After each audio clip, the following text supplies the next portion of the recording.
Thank you very much. I think for you, most of you, you'll appreciate that 27 years ago, I was having the same position, but now it's different.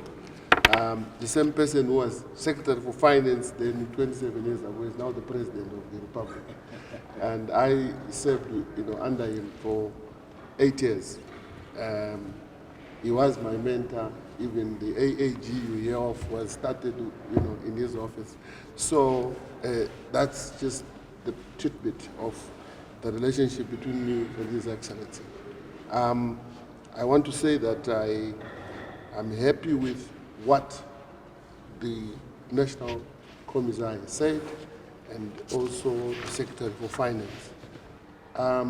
What it is that I will quote my Ungwe's vote of thanks speech in which she did mention very importantly that even when you are churchgoers, you make a contribution to the church to ensure that its running expenses and whatever else expenditure is met from the process coming from church members. Zanu PF is the biggest party, maybe one of the oldest parties on the continent.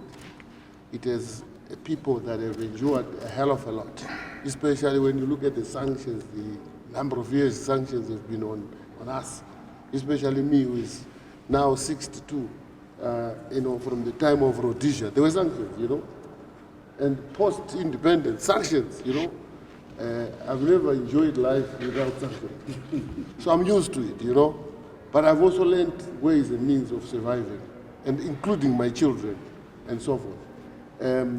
We have solutions from time to time as ingenious people in Zimbabwe. I am the chief fundraiser for Zanu PF. A total fundraising for Zanu PF, from buying tissue to cleaning this place and putting lights. It's my responsibility. And that is total. And I can tell you that we have started very well. We have started very well to the point that today was important for the fundraising efforts, because I then invited the provincial chairpersons together with their secretaries for finance, including the chairpersons of mass resource mobilization, who are provincial chairpersons who came. The intention was to try and synchronize the national efforts, provincial efforts, as well as those that would be carried out by district members who are fundraising, or individual fundraisers in Zanu PF who are fundraising, so that each and every person who is putting their money, who is giving us a donation, is receipted. It's very, very important. As any funds that may not be accounted for may result in us, not really exceeding the 140 million. We want to exceed the 140 million. I've further on, said that the contributions currently being made, which are towards the national conference, which was part of the budgetary target in the 140 million. Cell restructuring, branch, district, and the national conference are part of that, including the 2023 elections.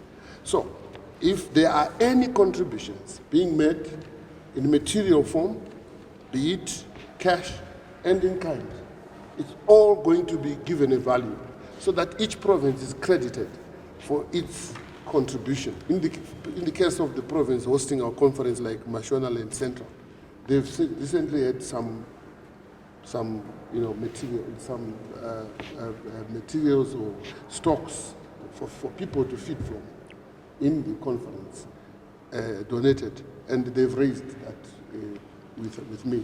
So if the donation is 200,000, so be it that we credit it to their 5 million this year, and so forth. So each and every province who may want to donate or have had donations by way of beasts and or anything, be it vehicles that I'm beginning to start hearing that they are being donated, we will have a value for each of that and still account for it.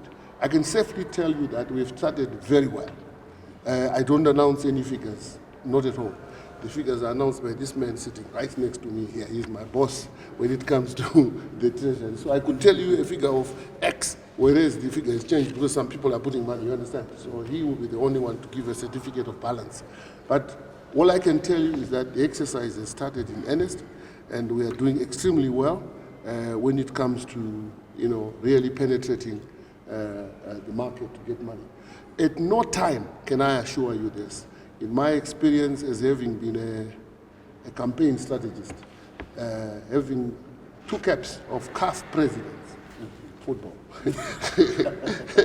being sworn in as president, do I see this next 2023 election giving MDC or any other contender a chance? I want a contestation and the resources that ensures that the candidate which we are working for with my team excels considerably, preponderantly, keeps a distance from the other adversary. That's exactly my mission, to ensure there are enough resources that candidates of Zanu PF, including my president, has won without doubt, hands down, the 2023 election. That's all I have to say to you.